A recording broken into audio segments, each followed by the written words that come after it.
Assalamualaikum warahmatullahi wabarakatuh. Hello everyone, we are from the group 4. So today in this video we are going to present our material about the case example of fundamental analysis. So in this video we are going to analyze about 12 cases.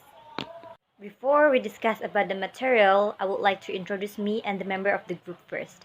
My name is Yurike Ilmiat Rofia, and there are Julia Indriani, Dwi Harum Anastasia, and Ripka Marpau. Alright everyone, so this is the first case from Emily Dickinson's poem with the title Success is Counted Sweetest. So I'm going to try to read it. Success is counted sweetest by those who never succeed. To comprehend a nectar requires sorest need.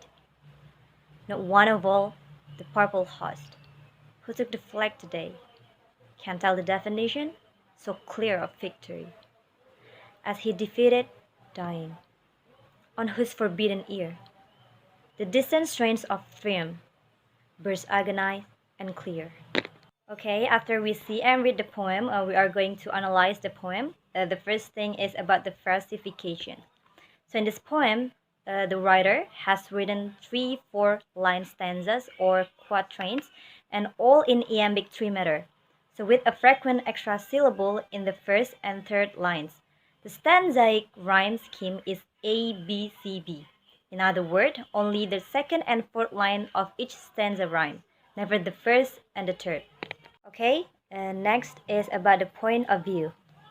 So it is difficult to establish with certainty the point of view of the poem. The narrator could be either a man or a woman, young or old.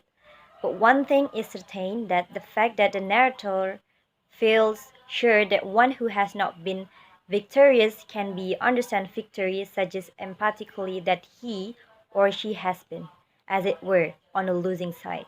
Okay, next is about the theme. So the poet's theme is summarized in the first 2 lines of the poem. Success is considered most desirable by those who have never been successful.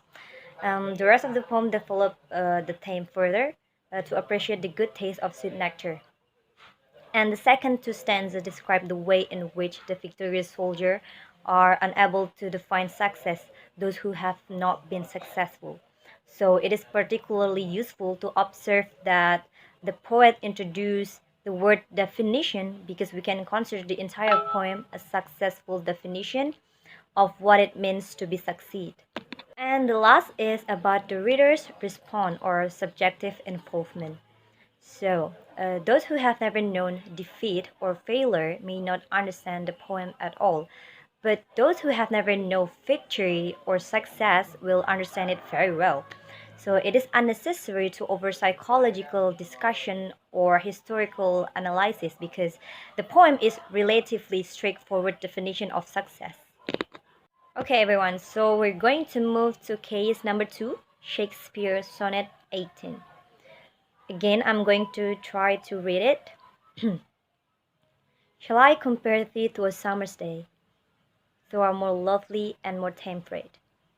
Rough winds do shake the darling buds of May, and summer's leaves had all to show the date. Sometimes to hot the eye of heaven shine, and often in his gold complexion dimmed, and every fair from fair sometimes declines, by chance or nature's changing course untrimmed.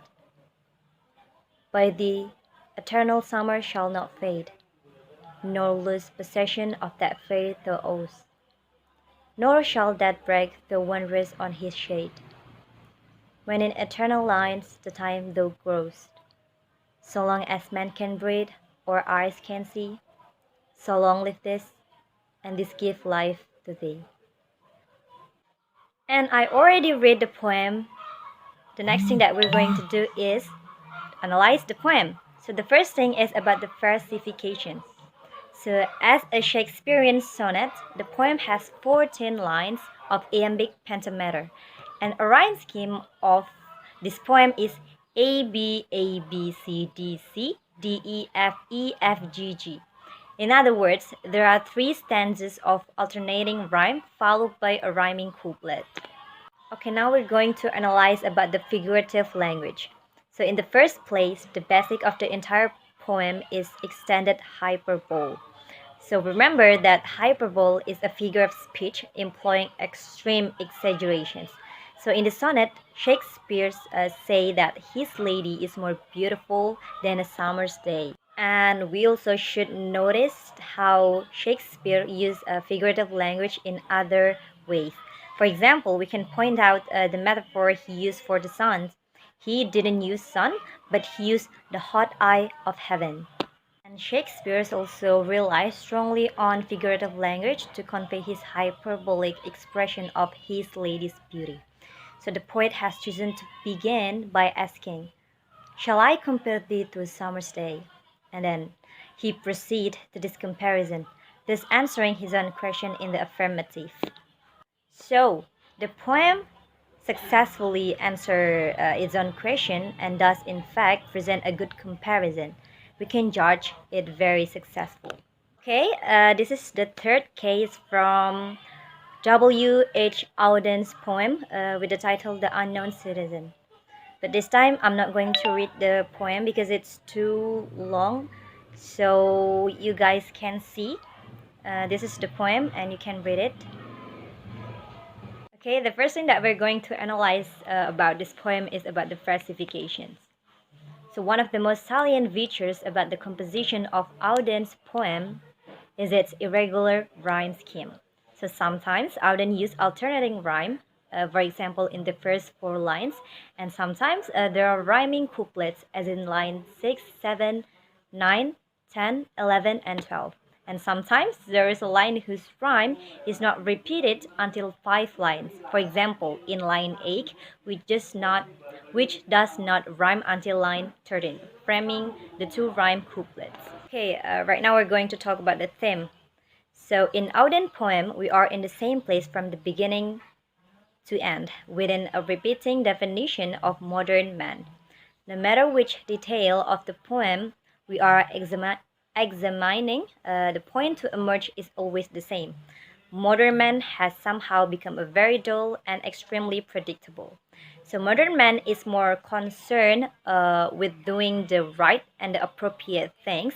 Whether this mode of living leads to happiness is not really a consideration. Okay, the next thing is about the poet as judge. Is Auden making a judgment about modern man? Yes. It is safe to assume that Auden's mildly bitter tone convey his boredom and loathing when he survey the condition of modern man. And notice how Auden repeatedly emphasized the man's normality.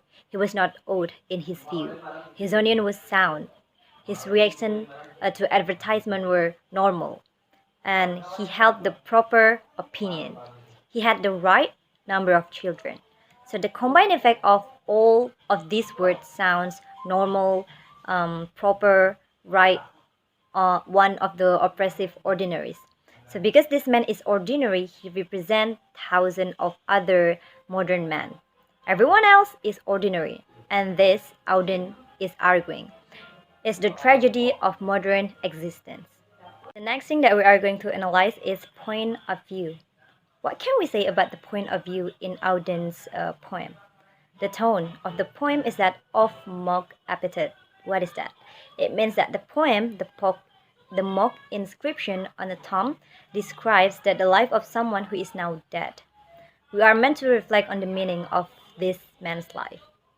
So the conclusion, which is state and restate, is that there really was no meaning in this man's existence. And the point being stressed through tone, style, detail selected for description is that we, like this man, are all leading lives which for the most part are without meaning. This is the last thing that we're going to analyze in the case 3 is about the figurative language. So Auden's poems really very slightly on figurative language. He chooses to describe events and concepts in everyday ordinary sentences.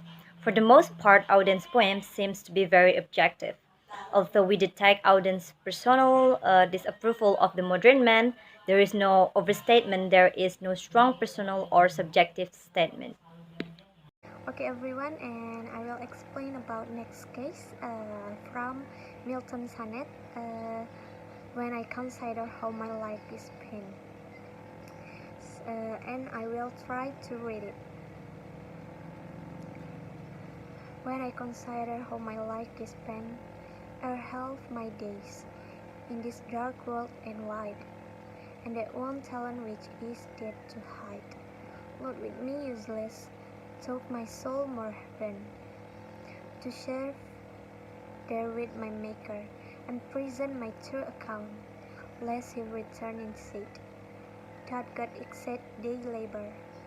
Like the night, I fondly ask, but patient to prevent that murmur, soon replies, God doth not need either man's work or his own gifts, who best bear his milk yoke, deserve him best, his state is kingly, thousands at his bidding speed, and pause o'er land and ocean without rest.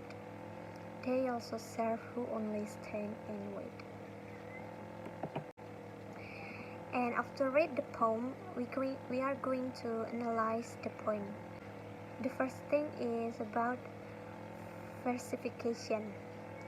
For starters, it's always a good idea to present a brief description of the poem form. That is, someone has to provide essential facts about the verse of the poem. Milton has written the sonnet, and as such, the poem has 14 lines and is written in iambic pentameter. This is a Petrarchan or Italian sonnet. The second four rows of octave mirrors rhyme the first four, while sestet change CDA, CDA. The total schema is thus ABBA, ABBA, CDA, CDA, giving the poem a kind of tripartite structure. And the next is about dictions. Poem fiction is a bit unusual. The use of the word spent for used up or exhausted is considered by modern readers to be odd. Note also Milton's unusual way of combining two adjectives with a modified noun in the phrase, this dark world and white. The normal procedure is to place all the adjectives before the noun word, but Milton has for effect to emphasize the size of the word. Postpone the placement of the adjective white. Notice how each line usually brings someone's attention directly to the following line. And the next is about theme. As a sonnet, Milton's poem attempts to establish one central point. To serve God, one does not need to work actively for him, although some people choose to serve God in an externally visible way. Here it is useful to draw a biography. Milton, before going blind, was active in ecclesiastical affairs and purpose. He is known for his energy and physical strength. When he became blind, he felt the loss of the world, lost the ability to actively serve God. However, Milton realized that through his personal belief and faith he was still serving God. The poem has biographical meaning because it reveals Milton's attitude toward his blindness. Biographies help us interpret poem because we know what kind of like. Milton is currently lacking. His life excited his ability to see. The next is relationship to other poems by Milton. It may be clear that when one is presented with a sonnet for analysis, one should compare it with another sonnet, or at least one other sonnet by a different poet. For example, it will be useful to compare Milton's sonnets with Shakespearean sonnets, especially those that revert to basic versification and use of figurative language. Shakespeare's word comparing her female love to a hot summer's day may seem unrelated to Milton's view of his blinded blindness and his ability to serve God in any other way than he had before. However, since the two poems are sonnets, it is worthwhile to compare them. We can better understand the different ways in which each of the two poets use form to its best advantage. How, for example, we can explain the use of two different rhyme schemes. And the next is point of view. Milton's sonnet contains both subjective and objective elements. The subjective point of view is, of course, a clear statement of his attitude toward blindness. And the next case is She Walks in Beauty by Lord Byron. She walks in beauty, like the night of cloudless climes and starry skies, and all that space of dark and bright, meet in her aspect and her eyes, to mellow to that tender light, which heaven to gaudy day denies. One shade the more, one ray the less, had half impart the nameless grace, which weighs in every raven trace, or softly lightness o'er her face. Were thoughts serenely sweet express, how pure, how dear their dwelling place. And on that cheek, and on that brow, so soft, so calm, yet eloquent, the smile that win, the tints that glow, but tell of day in goodness spent. A mind at peace with all below, a heart whose love is innocent. And next, we are going to analyze about the poem. And next, we are going to analyze about the poem. The first is versification. Lord Byron, Georgian Knoll Garden, 1788 to 1824, has written a very simple poem reminiscent of the Shakespearean sonnet we studied in case 2. The poet is basically trying to describe his female beauty. In other words, the poet wrote the most conventional kind of poetry. But because that's not necessarily the kind of boring poem, like Shakespeare's sonnets and like most poems depicting the beauty of loved ones. Lord Byron's 74th poem relies heavily on figurative language. The poem consists of 3 6-line stanzas, each rhyming an A-B, and each written in a basic metric iambic tetrameter pattern.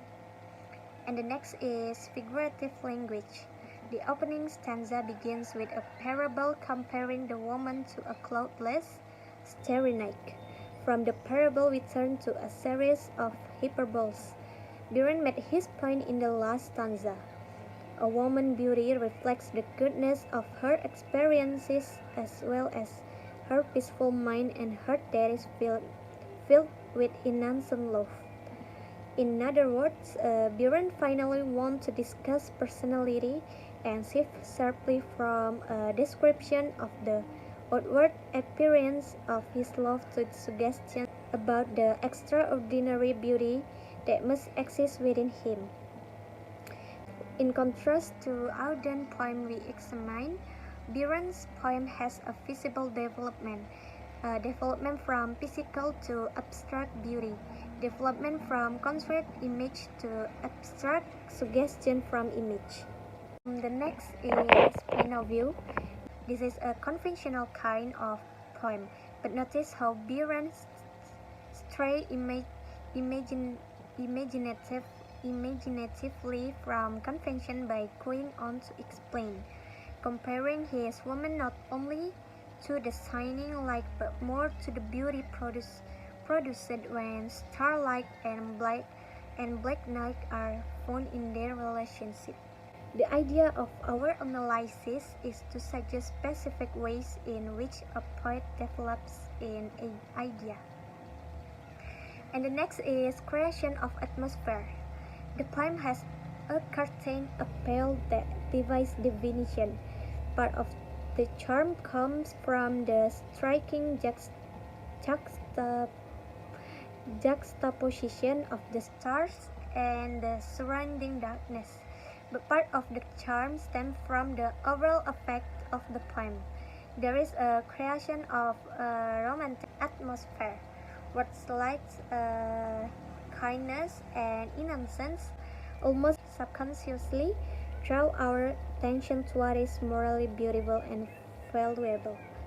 There is an enveloping harmony. Our interests and aesthetic instinct are stimulated. In short, there are a number of mysteries in the world of poem. The aspect of woman, as Byron puts it, reflects that aspect of the world that is beautiful and is fundamentally pure and good. And the next is difficulties of evaluation. It is difficult to evaluate poem like this. The reason is that much of its value lies in aesthetic rather than purely intellectual realms. The only essential fact is that it is aesthetically pleasing. Byron's poem derive much of its beauty from inexplicable sources. Most readers are content to leave some of the poem's magical beauty unexplained. We can never overemphasize the possibility of analyzing the source of beauty. It is not a critic's weakness to stop looking at some poem. And the next case is Here Lies a Lady by from John Crow Ransom. And I will try to read it. Here lies a lady of beauty and high degree. Of chills and fevers she died, of fever and chills. The delight of her husband, her hounds, an infant of 3, and of medicus marveling sweetly on her ills. Forever she burned, and her confident eyes would blaze, and her fingers flying in a manner to puzzle their heads. What was she making? Why, nothing, she said in amaze, of old scraps of lace, snipped into curious threads. Or this world passed, and the light of her fire declined, till she lay discouraged and cold as a thing stark white and blown, and would not open her eyes, to kisses, to wine. The sixth of these states was her last. The sixth of these states was her last. The cold settled down. Sweet ladies, long may ye bloom, and hopefully, I hope ye might toll. But was she not lucky, in flowers and lace and mourning? In love and great honor we bade God raise her soul, out of sick little space of chill, and 6 of burning. And next we are going to analyze the poem. The first is about a poem of ambiguity. There are many things in this poem that are not clear. For example, it is almost impossible to determine exactly how the narrator felt about the woman who had died. The open reference to beauty and high degree could be ironical. In the last stanza, when Ransom addresses other sweet ladies, we cannot be sure whether or not he is being facetious. Furthermore, we cannot really tell just how the woman was treated by her husband. Was she really the delight of her husband? The diction of the poem adds to the ambiguity. And the next theme of ambiguity. The poet or speaker is deliberately ambiguous. He forced us to search for the real personality of woman. Lord Byron, by comparison, pointed directly to certain qualities of his woman, and we could, without too much difficulty, arrive at the idea in Ransom's poem. However, we cannot find the idea. The woman was young and she died of fever and cold, and the question mark is a clue to a mystery fact. In 4 short stanzas, with unusually long lines, Ransom has managed to write what is, in effect, a mysterious story. What do we make of the description of the doctor marveling sweetly about the nature of her sickness? Does the imply they care more about the sickness than about the particular woman? If so, why? Why did the woman go crazy and sit alone while snapping legs into shreds? There is almost an infinite number of questions we will never really be able to answer. And the next is the reader's response, subjective involvement. It is difficult to make subjective responses to the world of mysteries. We are not all sure how we should respond. The poet has hidden his true feelings, and as a result, it seems that it becomes more difficult for us to divine our feelings. Thus, our final feelings about the woman in the poem will emerge in an almost inexplicable way from the world of mystery that the poet has created and invites you to enter. No final evaluation can be done exclusively. We can judge that the poem is successful in constructing ambiguity, but not in achieving what it is trying to achieve, because we can never be sure of that alone. Assalamualaikum warahmatullahi wabarakatuh. I'm Anastasia. Here I wanna explain my material that's about Case 7, Mariana Poetry by Alfred Lord Tennyson. The verification of this poetry is the somewhat lengthy poem by Alfred Lord Tennyson from 1809 till 1892 can be analyzed in a variety of ways, and we shall try to combine several of them. There is regular, irregular, in sense that Tennyson has chosen an unusual stanza-like. Each stanza has 12 lines and divides natural into 8 lines of recitation and a 4-line refrain, which only contains short variation in meaning. The opening 8 lines of each stanza rhyme A B A B C D D C, and are written in lambic tetrameter. The last 4 lines or refrains rhymed AF AF or EF EF and vary in length.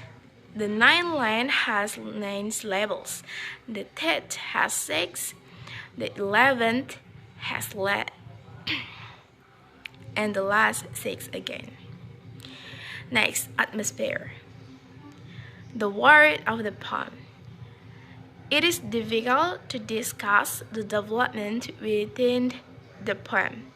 On the one hand, we begin and end with the woman Mariana wishing she were dead.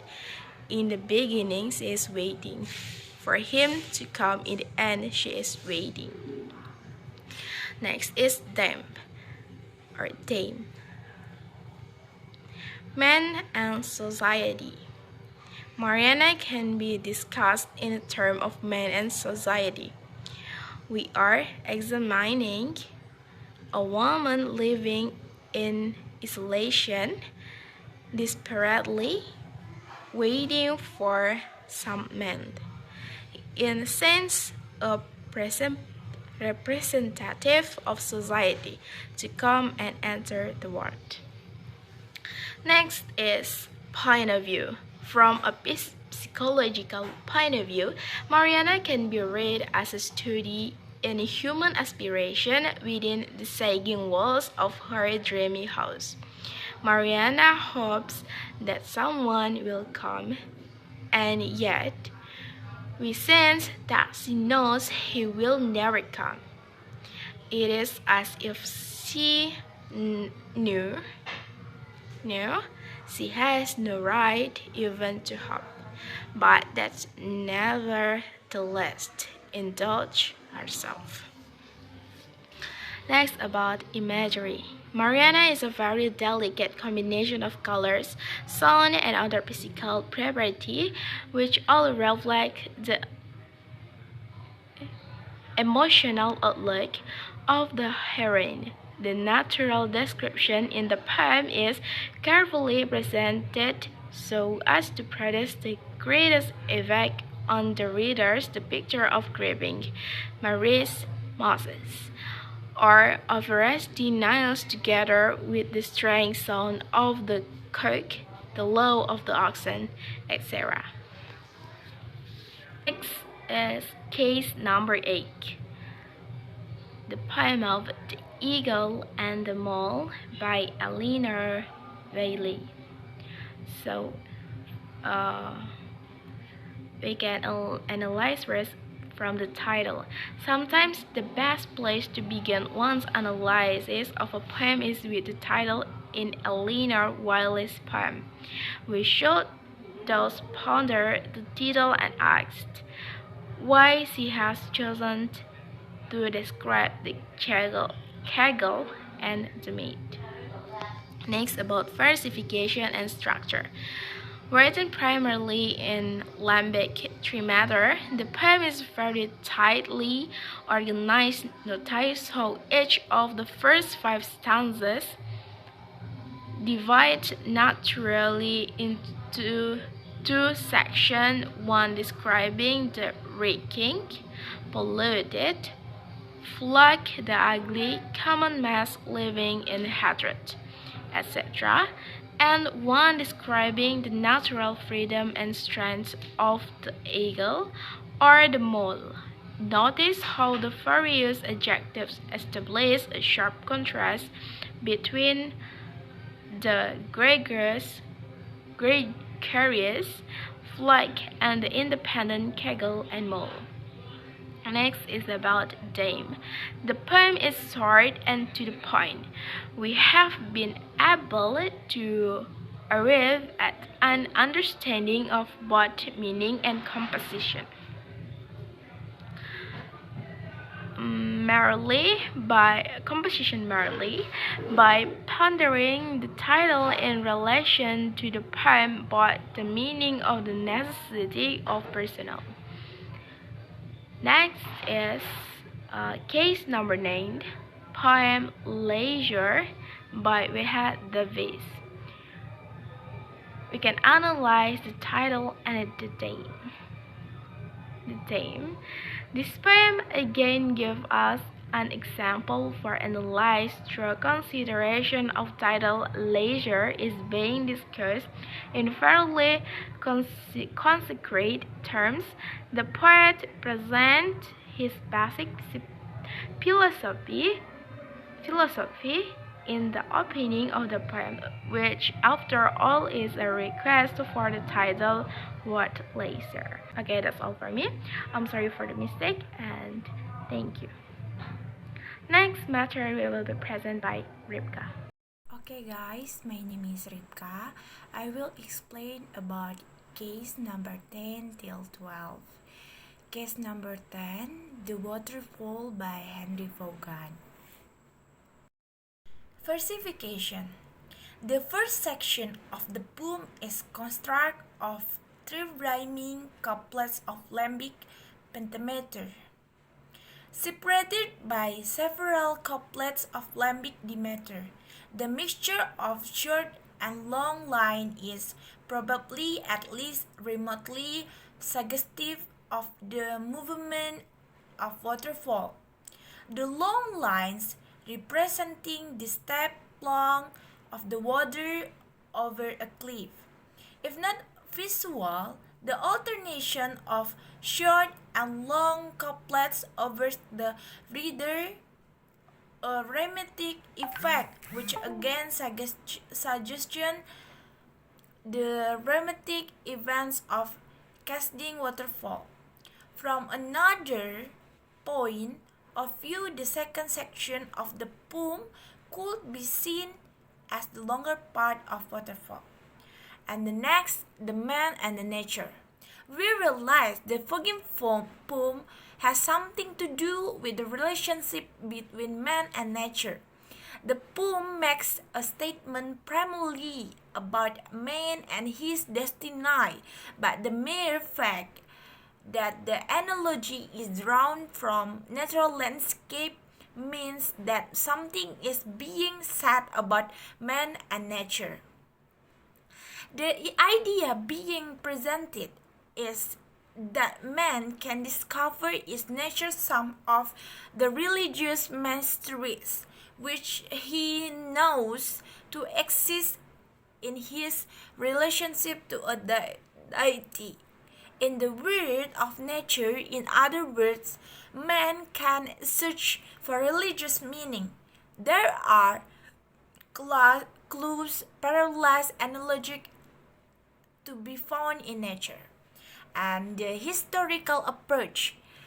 If we were to understand the poem as Vaughan and his contemporaries and understood it, we would need to understand something of the theory of correspondence, in which Vaughan and many of believe this theory had the nature objects correspondence to celestial objects, and that things on this earth are suggestive of things heaven. This theory is quite obviously operative in Vaughan's poem. Both doctrinary and historical, there's much in the poem that could be examined in detail. Case number 11. There's poem Lovers Infinities by John Donne. Okay, we will explain about this. The point of view about this poem, we can describe then the composition of the poem and the use of the paradox to suggest the infinities of love. He seems to be one who has fallen in love and stayed in love, one who has loved and been loved, one who wants all his lady loves and yet knows that he never will have it nor would he want to be able to have it. In short, the speaker's point of view perfectly explains the ministry of love. The theme of the poem is that love is infinite. The very love to exist is must exist without dimension, without reference to time, space, or age. The speaker is presenting subjective illustration of theme which can be objectively discussed, particularly because we bring our reading of this experience, our own private experience with love, as well as our supposition about love garnered from other poems and stories. Okay, this is the last case, the 12th case. I will explain the verification. Donne's poem has 311 lines, stanza composed in the repeating pattern of a mixture of iambic tetrameter and iambic pentameter. The stanzic rhymes same is the usual A B C D C D E. It's a fairly uncommon to have a triplet following 8 lines of alternating rhyme. It's of course uncommon to find 11-line stanza. Structured by paradox, the entire poem revolves around a series of paradox, each involving the speaker's desire to post his lady's love in the fullest way possible. In the first stanza, the poet explained that if he does not yet have all his lady's love, then he has never have it all. In the second stanzas, the poet explained that even this lady has given him all her love once, she was only giving him that love which she then had if signs that she has a felt new lover for other than she then speaker never had it all in a little sense. In the third stanza, the poet explained one of the oldest paradox of all time. And this is the case number 12. Tewksbury wrote the poem by George Meseval. Maybe only that from me. Thank you. Okay, everyone. So in the previous slides, we already see the poem from John Masefield. So right now we are going to analyze the poem. So enjoying a poem. So the poet is not asking us to analyze, to search for meaning, or even to describe his poem. Rather, he wants us to join with him in his imaginary trip. And when we come to this poem, for example, our inclination is not to analyze and describe, but rather simply to discuss with sensitivity. We feel we should analyze a poem in the way a poet would like it to be analyzed. And sometimes a poem needs to be puzzled out. Sometimes a poem presents a difficult which we want to explore. But as final warning that not all poems are complex, and neither are they all to be analyzed extensively.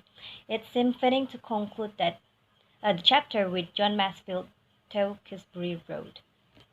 Alright everyone, that's the end of our presentation where we talk about case examples of fundamental analysis. So talking about the poem, we are very sorry if we read it inappropriate, and we also want to apologize if there is inappropriate things happen during this presentation. And thank you very much guys for watching this video, and wassalamualaikum warahmatullahi wabarakatuh.